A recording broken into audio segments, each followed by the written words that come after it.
लाडकी बहीण योजनेचे नियम प्राप्त झाले नसल्याने जुन्या नियमांच्या आधारेच अर्जाची छाननी केली जात आहे। चंद्रपूर जिल्ह्यात 4,85,000 अर्ज प्राप्त झाले। त्यापैकी 2,800 अर्ज नामंजूर करण्यात आले होते। आता नव्याने करावयाची नोंदणी सुरू झालेली नाही। शासनाने नवीन वेबसाईट उपलब्ध करून दिलेली नसल्याने अर्ज करण्याची प्रक्रिया बंद आहे।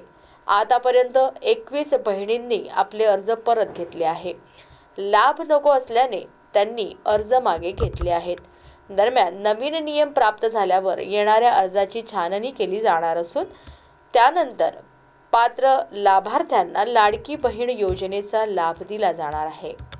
चंद्रपूर जिल्ह्यामध्ये लाडकी बहीण योजनेअंतर्गत आपल्याकडे 4,85,995 अर्ज पात्र झालेले आहेत आणि स्क्रुटनी दरम्यान आपण जवळपास 2,800 अर्ज हे नामंजूर केलेले आहेत।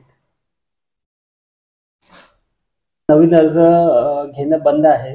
साईटचं अपडेटेशन चालू आहे। एकदा साईट अपडेट झाल्यावर शासन त्या बाबतीमध्ये निर्णय घेईल। पण आमच्या स्तरावर आपण जो आमच्याकडे डाटा आलेला आहे, जे अर्ज आलेले आहे त्यांच्या स्क्रुटनीचं आमच्या लेवलला काही काम चालू आहे। काही लाभार्थ्यांनी आपणहून स्वतःहून लाभ सरेंडर करण्यासाठी अर्ज केलेले आहेत, ते आम्ही शासनाकडे पाठवलेले आहेत। आपल्या जिल्ह्यातून जवळपास आतापर्यंत 21 असे अर्ज आलेले आहेत की जे लाभ सरेंडर करण्यास इच्छुक आहेत। अजून नवीन नियम आलेले नाहीत। जुन्या नियमांमध्येच आपल्याला स्क्रुटिनी करायची आहे, ज्यामध्ये कोणाकडे 4 व्हीलर गाडी असेल किंवा कोणाच्या घरी जर कोणी आयकर भरत असतील, हे जे सुरुवातीचे नियम होते त्याच नियमाच्या आधारावर आता पडताळणी करत आहे।